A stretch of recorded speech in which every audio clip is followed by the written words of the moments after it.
dan kami juga menyambut kepada Bapak Martin dan Ibu Minoy. Selamat datang di Barigas Lumbung Tuayan. Kita sama-sama bersukacita dan bertumbuh di dalam Tuhan. Terima kasih Bapak Ibu. Kasih salam kanan kirinya dulu Bapak Ibu. Ya, katakan saudara luar biasa. Haleluya. Luar biasa.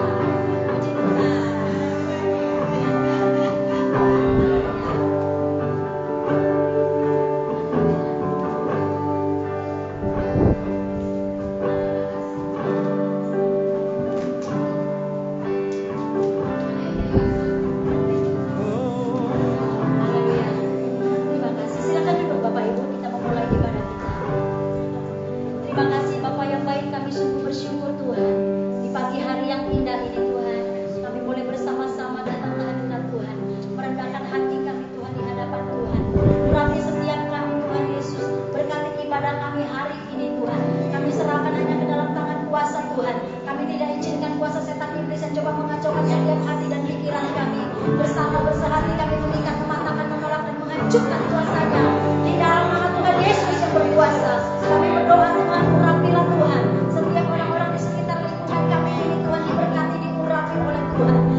Yesus Kristus Tuhan, Roh Kudus buka curahkan bagi setiap kami di dalam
pagi sampai saat ini ya Tuhan. Karena Tuhan pemeliharaan di atas hidup kami ya Tuhan. Kami boleh ada sebagaimana kami ada di tempat ini ya Tuhan. Kami bersyukur ya Tuhan. Kami bersyukur ya Tuhan Engkau tidak pernah meninggalkan kami. Amin. Amin.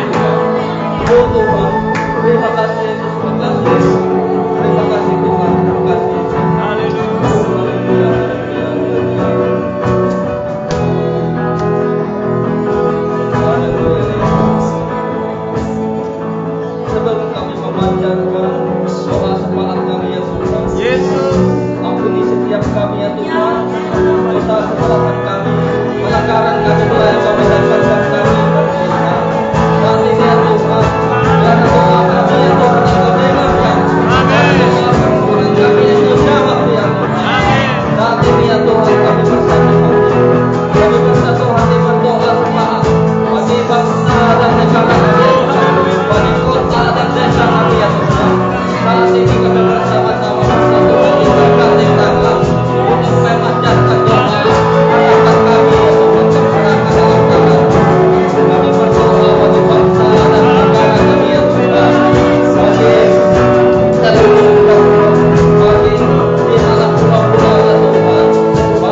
kerajaanmu di bumi seperti di surga.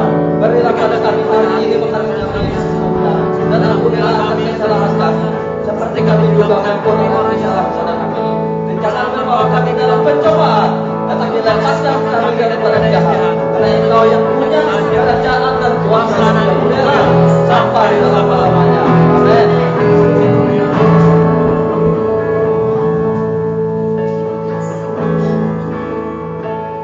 Mari Bapak Ibu saya kita bagi doa.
Sukacita yang besar.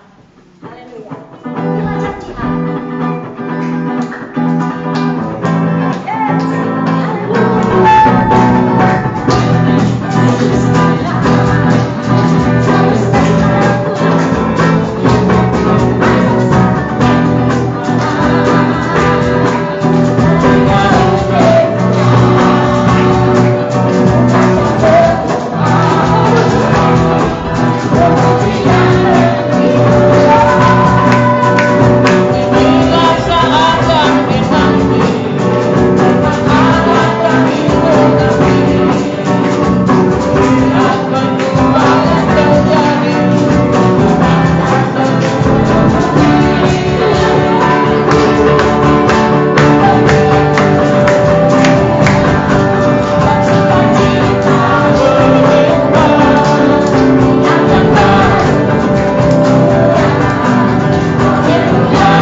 Sesuatu yang pasti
menyukakan hati-Mu Bapa.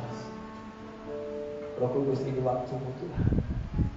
Jamah dan lautlah setiap pribadi kami pagi hari ini. Jamah dan lautlah setiap pribadi kami hari ini. Kami buka hati kami, Roh Kudus. Jamah setiap kami ya Tuhan Yesus. Kami tidak mampu, kami tidak sanggup tanpa Engkau. Dalam nama Yesus, jamah kami Tuhan. Urapi setiap pribadi kami.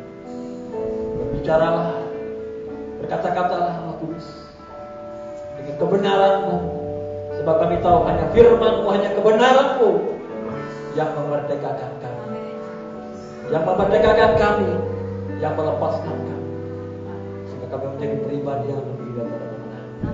Terima kasih Tuhan Yesus. Berfirman-Lah bagi kami. Kami rindu dan siap untuk menegakkan. Tidak kami izinkan segala bentuk kuasa kegelapan roh jahat iblis setan penghulu udara yang mencoba merampas firman Allah dari hati, pikiran dan pendengaran kami di tempat ini. Bersatu hati kami mau ikat tolak patakan, hancurkan segala kuasanya di dalam nama Yesus. Kuduskan tempat ini Tuhan. Terima kasih Bapa, terpuji Engkau Allah akan kekal selama-lamanya. Dalam nama Tuhan Yesus kami berdoa. Semua kita iri mendengarkan firman Tuhan, sama-sama katakan amin. Amin. Silakan duduk. Puji Tuhan.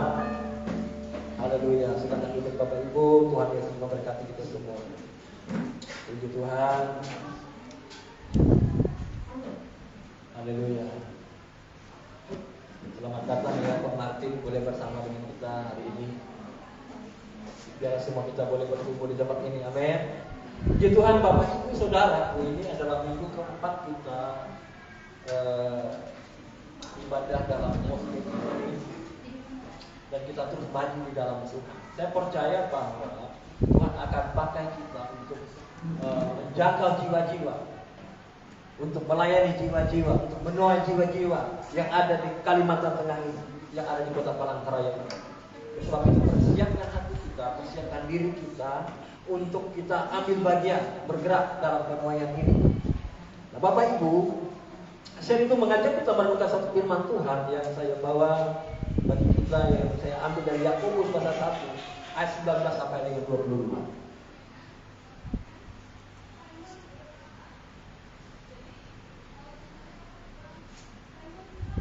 Yakobus pasal 1 ayat 19 sampai 22. Bapak Ibu Saudara sekalian, kita akan bacakan. Ini berbicara tentang bagaimana seorang pribadi itu hidup dalam firman, melakukan firman dalam kehidupannya. Yakobus pasal 1 ayat 19 sampai 22. Demikian firman Tuhan. Kita akan bacakan bersama-sama dengan serentak, dengan suara yang lantang, supaya telinga kita mendengar dan kita mengerti karena Roh Kudus yang membukakan bagi kita. Mari kita berdiri, semua kita berdiri Bapak Ibu. Kita hormati kebenaran firman Tuhan ini, kita baca bersama-sama.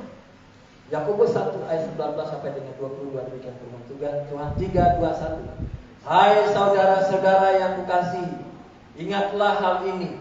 Setiap orang hendaklah cepat untuk mendengar, tetapi lambat untuk berkata-kata, dan juga lambat untuk marah. Sebab amarah manusia tidak mengerjakan kebenaran di hadapan Allah. Sebab itu buanglah segala sesuatu yang kotor dan kejahatan yang begitu banyak itu, dan terimalah dengan lemah lembut firman yang tertanam di dalam hatimu, yang berkuasa menyelamatkan jiwamu. Tetapi hendaklah kamu menjadi pelaku firman, dan bukan hanya pendengar saja. Sebab jika tidak demikian, kamu menipu diri sendiri. Amin. Silakan duduk Bapak Ibu. Bapak Ibu, saat kita menjadi Kristen, saat kita menjadi orang percaya, tidak otomatis kita itu langsung hidup melakukan firman. Saat kita menjadi orang percaya, sudah dibaptis, tidak otomatis kita itu berjalan langsung kita begitu saja dari melakukan. Nah, oleh sebab itu, mengapa demikian? Ada banyak orang Kristen, orang yang mengatakan dirinya percaya sudah bertahun-tahun, sudah puluhan tahun menjadi orang percaya, tapi kehidupannya tidak pernah mengalami kemerdekaan, atau kehidupannya masih sama seperti yang dulu saja. bahkan tidak pernah mengalami pertumbuhan rohani yang begitu signifikan dalam hidupnya.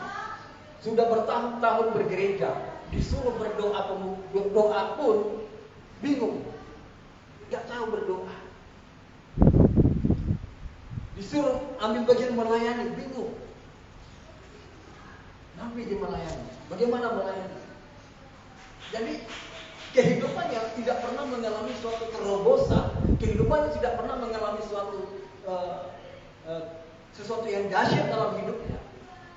Hanya begitu-begitu saja. Nah, oleh sebab itu Bapak Ibu saudara sekalian, mengapa hal ini? Saya renungkan hal ini terjadi. Mengapa Bapak Ibu saudara sekalian? Karena dia hanya sekedar datang ke gereja, lalu pulang, lalu ya besok minggu depan datang lagi. Jadi dia pikir bahwa menjadi orang Kristen itu cukup terdaftar saja, sehingga nanti kalaupun saya dipanggil Tuhan meninggalkan dunia ini ada orang yang melayani saya. Nah, tidak hanya sampai demikian Bapak Ibu saudara sekalian. Kita menjadi orang Kristen ini, menjadi orang percaya ini, betul-betul Tuhan rindu untuk membawa kita menjadi pribadi yang luar biasa, menjadi pribadi yang membawa terobosan yang baru dalam kehidupan kita. Bahkan tujuan Tuhan memilih kita menjadi pribadi yang serupa dan segambar dengan Kristus. Nah, bagaimana hal itu terjadi? Hal itu terjadi Bapak Ibu saudara, tidak bisa kita hanya sekedar tinggal datang ke gereja, pulang, datang ke gereja lalu begitu saja. Harus menjadi pribadi yang hidup, melakukan kebenaran firman Tuhan setiap hari dalam kehidupan kita, sehingga kita mengalami terobosan, sehingga kita mengalami lompatan rohani yang begitu luar biasa. Karena Rasul Paulus bilang begitu Bapak Ibu saudara, dia pernah punya pengharapan bahwa dalam Ibrani 5 ayat 12, sebab sekalipun kamu ditinjau dari sudut waktu, sudah seharusnya menjadi pengajar. Kamu masih perlu lagi diajarkan asas-asas pokok dari penyataan Allah, dan kamu masih memerlukan susu, bukan makanan keras. Ini pengharapan penulis kitab Ibrani bahwa seharusnya dari sudut pandang waktu, dari sudut pandang usia, harusnya sudah menjadi pengajar. Harusnya bisa mengajar orang lain tentang iman kebenaran firman Tuhan kepada orang lain. Tetapi mengapa harus makanan susu, masih makanan susu? Coba bayangkan Bapak Ibu, seharusnya kita sudah dewasa, kita sudah sudah berumur, sudah banyak, tetapi masih makan bubur misalnya. Lucu kan? Harusnya kita yang sudah dewasa, harus sudah berumur ini, makanan kita bukan makan bubur lagi, bukan minum susu lagi. Kalau minum susu ya anak-anak lain. Tapi artinya begini, bahwa orang yang seharusnya di dalam kekristenan itu akan mengalami yang namanya pertumbuhan rohani. Dari kecil seperti anak-anak ya, seperti kita manusia pada umumnya, dia menjadi dari bayi, anak-anak, remaja, pemuda sampai kepada orang dewasa. Nah, makanannya itu beda-beda. Tapi ini penulis Ibrani mengatakan bahwa seharusnya dari sudut pandang waktu kamu itu sudah menjadi pengajar. Kamu harusnya menjadi dewasa, tapi dia tidak mendapatkan itu. Nah, oleh sebab itu Bapak Ibu saudara sekalian, sebagai orang Kristen, orang percaya, orang yang di dalam Kristus harus mengalami terobosan rohani, lompatan rohani, kehidupan yang tidak pernah menjadi sama lagi. Saat kita baru percaya, mungkin kita baru bisa berdoa misalnya. Tetapi setelah 5 tahun kemudian, kita sudah menjadi orang yang sudah bisa berdoa, mendoakan orang lain. Nah, misalnya baru kita bertobat, ya mungkin masih ada menyimpan sakit hati, amarah dan lain sebagainya. Tetapi kalau sudah puluhan tahun ikut Tuhan, masih mudah tersinggung, masih mudah marah, artinya kita tidak mengalami suatu terobosan lompatan roh. Karena orang di dalam Tuhan harusnya mengalami. Bagaimana untuk mencapai kedewasaan penuh untuk menjadi pribadi yang semakin hari semakin dewasa? Tidak ada lain caranya, adalah kita melakukan kebenaran firman Tuhan, bertumbuh secara rohani dalam kehidupan kita.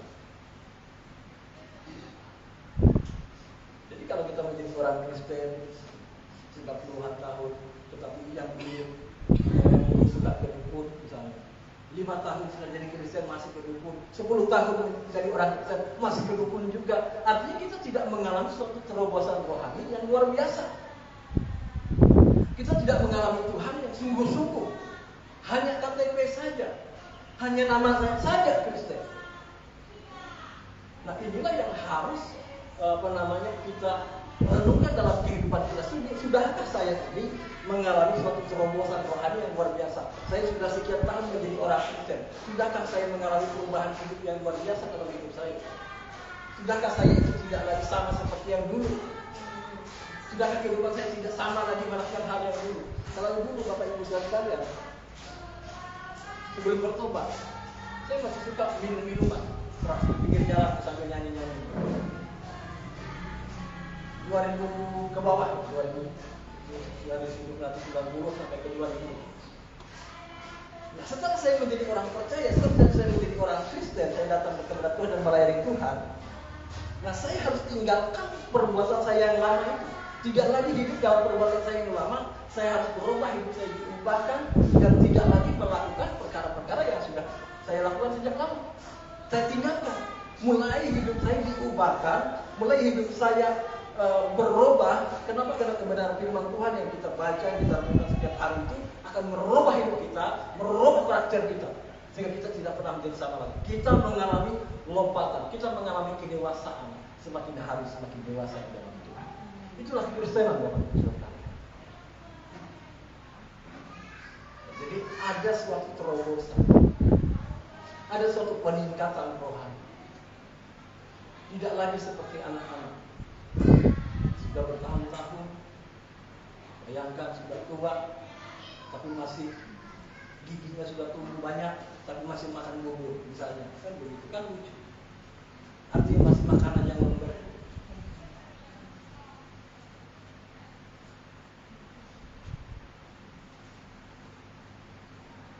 Efesus 4 ayat 13 sampai 16 saya bacakan. Sampai kita semua telah mencapai kesatuan iman dan pengetahuan yang benar tentang anak Allah, kedewasaan penuh dan tingkat pertumbuhan yang sesuai dengan kepenuhan Kristus, sehingga kita bukan lagi anak-anak yang diombang-ambingkan oleh rupa-rupa angin pengajaran, oleh permainan palsu manusia dalam kelicikan mereka yang menyesatkan, tetapi dengan teguh berpegang kepada kebenaran di dalam kasih kita bertumbuh di dalam segala hal ke arah Dia, Kristusnya adalah kepala. Daripadanya lah seluruh tubuh yang rapi tersusun dan diikat menjadi suatu pelayanan, semua bagiannya sesuai dengan kadar kerja tiap-tiap anggota, menerima pertumbuhannya dan membangun dirinya dalam kasih. Orang yang masih bayi atau masih kanak-kanak itu mudah diombang-ambingkan oleh berbagai angin pengajaran. Itu tanda ketidakdewasaan. Mudah diambil ombang-ambingkan. Iman kita kepada Tuhan kita Yesus Kristus jelas bahwa Tuhan Yesus Kristus itu sudah mati dan bangkit bagi kita, menebus kita dari dosa. Nah, itu sudah jelas, sudah clear. Nah, tetapi karena kita lemah dalam iman kita, karena kita tidak terus bertumbuh dalam pengenalan firman Tuhan, maka akan sangat mudah digoyahkan. Kalau zaman sekarang itu Bapak Ibu itu gencar itu. Kalau Bapak Ibu pernah dengar yang namanya kerajaan apa namanya itu, ada di depan Temanggung Biru itu rumahnya, balai kerajaan apa namanya itu, Saksi Yehova itu kesana kemari itu. Sepertinya benar, sepertinya Alkitab yang mereka bawa, tetapi mereka tidak menggiring kita untuk percaya kepada Yesus. Tetapi mereka menggiring kita untuk kembali kepada perjanjian yang lama, pengajaran orang Yahudi. Nah, hal itu tidak boleh terjadi. Pada saat kita teguh dalam iman pengharapan kita, pengenalan yang benar akan kebenaran firman Tuhan, bertumbuh secara rohani, kita mengenal kebenaran itu, maka kita tidak akan mudah diombang-ambingkan oleh berbagai angin pengajaran yang terjadi di dunia ini. Karena jelas-jelas itu menyesatkan, menggiring orang. Sepertinya ada Tuhan Yesus di situ, tetapi pengajarannya menggiring orang, membelokkan pengertian orang sehingga tidak percaya lagi kepada Yesus. Orang yang dewasa, Bapak Ibu saudara sekalian, tidak lagi mudah diombang-ambingkan oleh berbagai angin pengajaran, oleh berbagai penyesatan yang terjadi di dunia ini. Karena di akhir-akhir zaman ini, Bapak Ibu saudara sekalian, banyak pengajaran-pengajaran sesat. Bahkan di Cina katanya ada Yesus dalam bentuk seorang perempuan yang menjadi juru selamat. Itu penyesatan Bapak Ibu sekalian. Nah, jadi kalau kita tidak kuat dalam kebenaran, kalau kita tidak kuat dalam iman, kalau kita tidak memahami firman Tuhan, kita tidak baca dan kita tidak renungkan firman Tuhan, maka akan sangat mudah kita diumbang-ambingkan, digoyahkan, dibawa ke sana kemari. Tapi saya percaya kita di tempat ini adalah orang-orang yang tetap kuat dan tetap teguh dalam iman dan pengharapan kita. Amin. Caranya satu, lakukan kebenaran firman Tuhan, baca renungkan firman Tuhan itu, lakukan dalam kehidupan kita, sehingga kita tidak mudah disesatkan dalam jalan ini.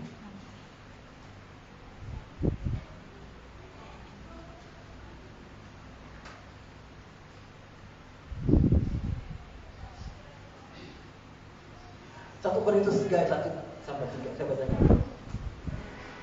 Dan aku saudara-saudara pada waktu itu tidak dapat berbicara dengan kamu seperti dengan manusia rohani, tetapi hanya dengan manusia duniawi yang belum dewasa dalam Kristus. Susulah yang kuberikan kepadamu bukan makanan keras, sebab kamu belum dapat menerimanya, dan sekarang pun kamu belum dapat menerimanya, karena kamu masih manusia duniawi. Sebab jika di antara kamu ada iri hati dan perselisihan, bukankah hal itu menunjukkan bahwa kamu manusia duniawi dan bahwa kamu hidup secara dunia? Iri hati dan perselisihan ini, hati-hati itu Bapak Ibu saudara sekalian. Jangan sampai ada dalam hati, dalam hidup kita sebagai orang Kristen, orang percaya. Karena itu menandakan bahwa kita ini belum dewasa. Kalau misalnya orang lebih berhasil daripada kita, atau dia lebih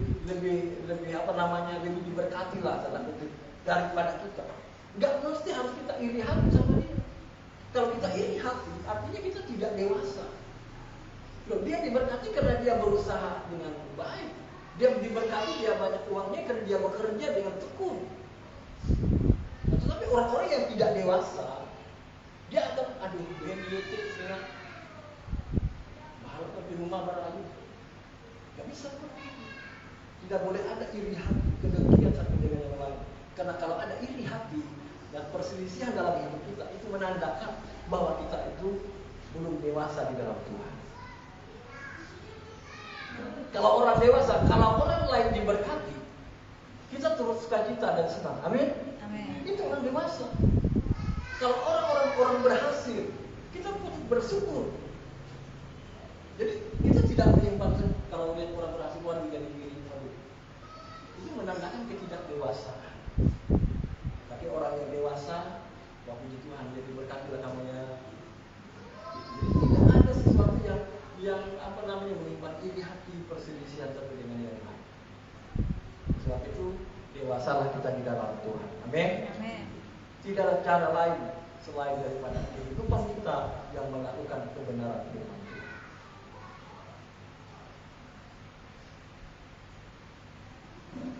Nah, hari ini ada 3 hal yang saya bagikan bagi kita, Bapak Ibu saudara sekalian, bagaimana menjadi pelaku firman. Nah, ini yang penting bagi kita. Bagaimana saya ini supaya saya ini menjadi pelaku firman? Ada 3 hal, Bapak Ibu saudara sekalian. Yang pertama, di ayat Yakobus 1:19 tadi. Hai saudara-saudara yang kukasihi, ingatlah hal ini. Setiap orang hendaklah cepat untuk mendengar, tetapi lambat untuk berkata-kata, dan juga lambat untuk marah. Jadi hal yang pertama, bagaimana supaya kita start awal kita atau cara kerja awal kita kalau kita rindu untuk menjadi pelaku firman. Hal yang pertama adalah cepat untuk mendengar, suka untuk mendengar firman, cepat untuk mendengar firman. Jadi bukan cepat untuk mendengar gosip tetangga misalnya, tetapi cepat untuk mendengar firman. Artinya bahwa saat kita di dalam kehidupan kita utamakan firman dalam hidup kita. Cara kerjanya bagaimana? Setiap pagi kita berdoa, setelah berdoa yang kita lakukan adalah baca firman. Cepat kita baca firman. Nah, itu langkah awal kita, Bapak Ibu saudara sekalian. Karena kita juga mencatat firman-Mu itu pelita bagi kakiku dan terang bagi jalanku. Kalau tidak ada firman, artinya kita tuh berjalan di dalam kegelapan.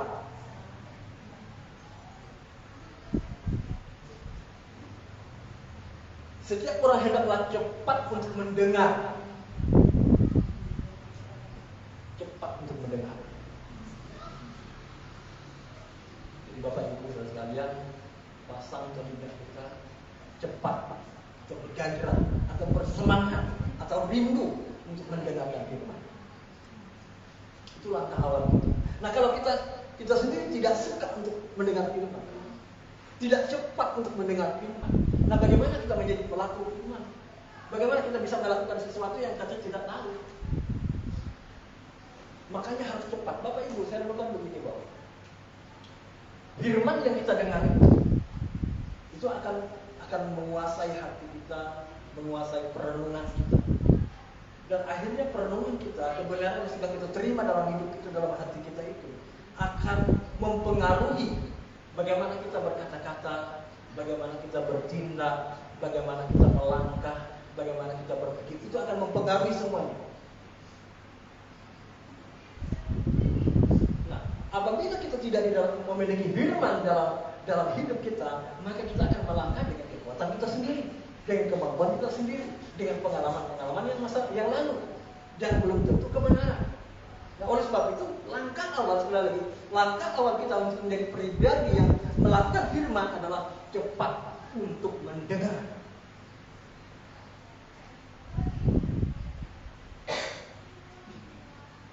Amin. Cepat untuk mendengar.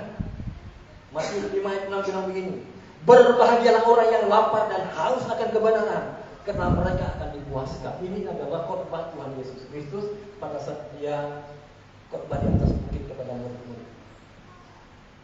Berbahagialah orang yang haus dan lapar akan kebenaran, karena mereka akan dipuaskan. Seharusnya dalam kehidupan orang percaya, dalam kehidupan kita orang Kristen ini, ada hati yang rindu, hati yang haus akan kebenaran firman Tuhan setiap hari.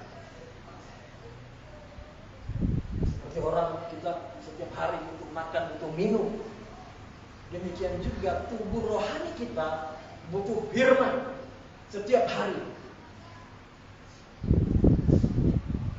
Saya selalu berdoa begini, Bapak Ibu sekalian, berikan aku hati yang rindu dan haus akan kebenaran firman-Mu ya Tuhan.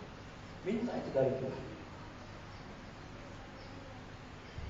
Kenapa kita rindu dan haus untuk membaca firman Tuhan? Kalau kita tidak melakukannya, sepertinya ada sesuatu yang di dalam TGJ, ada yang rasanya ada yang tertinggal atau ada sesuatu yang kurang. Itu orang yang haus dan lapar akan kebenaran. Seperti seorang kalau rasanya tidak makan kok lapar ya. Itu menjadi sebuah kebutuhan kita secara rohani. Haus dan lapar akan kebenaran firman Tuhan itu harus ada dalam kehidupan kita orang percaya. Penting Bapak Ibu. Karena itu titik awalnya. Seseorang dapat melakukan firman itu, dia harus tahu firmannya seperti apa kata firman Tuhan. Baru dia dapat mengerjakan dan melangkah sesuai dengan firman itu. Jadi yang harus kita miliki selagi adalah hati yang rindu dan haus akan kebenaran firman Tuhan. Amin. Hati yang rindu, hati yang haus. Jadi doa akan minta kepada Tuhan, berikan aku hati yang rindu dan haus akan firman. Berikan aku hati yang rindu untuk bersekutu dengan Tuhan. Berikan aku hati yang rindu untuk menyembahkan. Berikan aku hati yang rindu untuk bersekutu dengan Tuhan. Saat kita minta hal itu, Bapak Ibu saudara sekalian, pada saat engkau bangun pagi-pagi, engkau tidak mencari yang lain, kamu akan berlutut, kamu akan menyembah Tuhan, kamu akan mencari firman Tuhan. Jadi bukan karena kekuatan kita. Jadi hal yang pertama untuk menjadi pelaku firman adalah kita menjadi orang yang cepat untuk mendengar dan ada kehausan dan kerinduan kita kepada firman Tuhan itu. Karena berbahagialah orang yang lapar dan haus akan kebenaran, karena mereka akan dipuaskan. Bapak Ibu, saat kebenaran itu menguasai hati kita, maka secara rohani kita mengalami kepuasan. Saat kebenaran firman Tuhan menguasai hati dan pikiran kita, kalau orang mengalami kepuasan, Bapak Ibu saudara sekalian, dia tidak akan mudah diterbang-ambingkan, atau dia tidak akan mudah emosi atau marah-marah, tidak mudah, karena hatinya sudah puas hatinya dengan Tuhan, puas hatinya bersekutu dengan Tuhan. Jadi carilah, kejarlah kebenaran itu, hauslah akan kebenaran itu, karena Alkitab mencatat, maka akan dipuaskan. Bapak Ibu saudara, kalau kita dipuaskan oleh kebenaran Tuhan, kita puas dalam hadirat Tuhan, kita puas dalam mendengar kebenaran, maka sukacita itu, damai sejahtera itu menguasai hati, pikiran, dan hidup. Amin. Jadi puaslah di dalam kebenaran. Bapak Ibu, kalau saya berdoa, berlutut menyembah Tuhan, memuji Tuhan, saya tidak akan berhenti kalau sampai saya merasa hati saya dipuaskan. Makanya tidak terasa kadang-kadang waktu lewat setengah jam sampai 1 jam kita ada dalam hadirat Tuhan. Karena di situ kita menerima anugerahnya, kita menerima sesuatu yang memuaskan jiwa kita. Mengapa ada orang yang stres? Mengapa ada orang yang putus asa? Ya karena hatinya, jiwanya nggak terpuaskan. Dia mencari cara lain supaya memuaskan hati dan jiwanya. Dia tidak temukan. Karena hanya Yesus yang sanggup memuaskan jiwa kita. Hanya kebenaran yang bisa memuaskan jiwa kita. Amin. Jadi biarlah setiap pribadi kita cepat untuk mendengar. Bukan mendengar yang baik, tapi mendengar kebenaran firman Tuhan. Dengar kebenaran firman Tuhan. Dan biarlah dalam hati kita, dalam hidup kita adalah rasa rindu dan haus akan kebenaran itu. Karena saat kita menerima kebenaran itu, maka kita akan dipuaskan.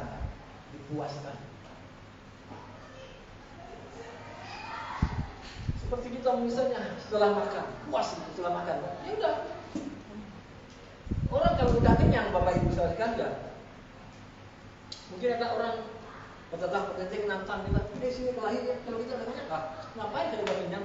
Tapi kalau orang lagi lapar, Bapak Ibu jangan coba-coba. Biasanya orang gini, kalau lagi lapar disenggol dikit aja, parah dia, karena dia lapar. Tapi kalau orang yang hatinya dipuaskan oleh kebenaran, Bapak Ibu, maka ada damai sejahtera, ada ketenangan, ada damai sejahtera, ada sukacita, ada pengendalian diri. Ya. Kita bisa tenang menghadapi persoalan. Kita tidak mudah untuk ada orang ngajak ribut pun kita, tenang, kita dulu, tenang. Kita bisa demikian. Kenapa? Karena hati kita dipuaskan oleh Tuhan. Hal yang pertama untuk kita melangkah dalam sebuah kehidupan yang melakukan firman, hal yang pertama sebagai dasar adalah kita rindu dan haus akan kebenaran firman Tuhan, dan carilah kebenaran.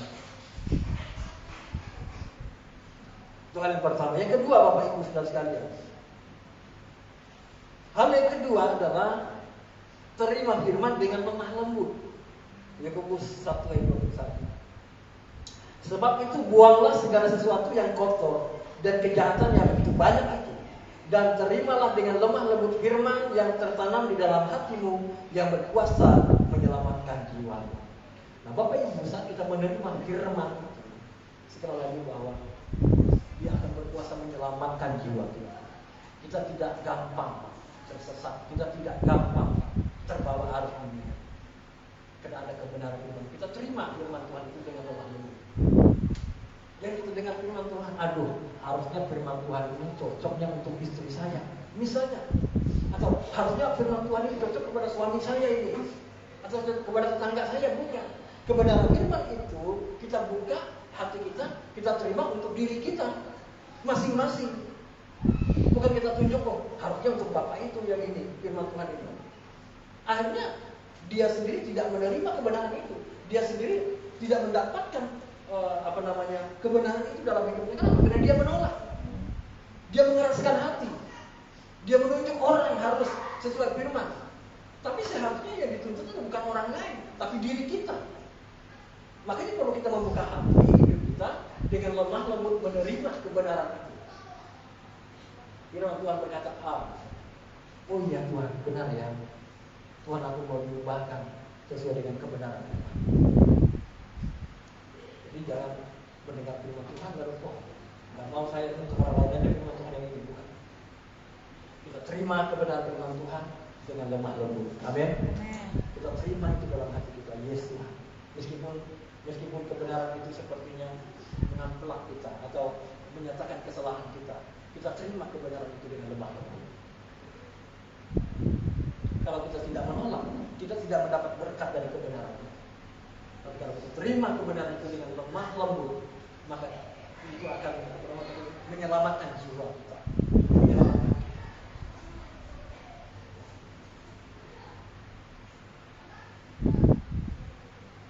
Yohanes 14 ayat 15. Jikalau kamu mengasihi aku, kamu akan menuruti segala perintahku. Kalau kita berkata percaya kepada Tuhan Yesus, aku mengasihi Engkau Tuhan, artinya kita wajib hidup melakukan kebenarannya. Kita wajib hidup seperti yang Dia perintahkan. Jadi bukan hanya sekedar Tuhan, aku mengasihi Engkau Tuhan, hanya sekedar nyanyi, bukan. Tapi setiap kebenaran yang Dia firmankan bagi kita lakukan dengan segenap hati. Itulah orang yang mengasihi Tuhan. Itulah orang yang menjadi pelaku firman Tuhan. Karena kita mengasihi Tuhan.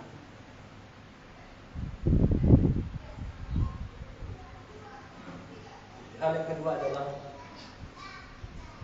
terima firman dengan lemah lembut. Kita buka hati kita terima setiap kebenaran yang kita dengar. Bukan untuk orang lain, tapi untuk kita, supaya jiwa kita mengalami sesuatu yang baru. Hal yang ketiga, Bapak Ibu Saudara, ini hal yang terakhir. Matius 7 ayat 24 sampai 27. Jadi kita bersama. Jadi menjadi pelaku firman itu seperti seseorang yang mendirikan rumahnya di atas batu. Seorang yang melakukan firman, maka pada saat badai datang,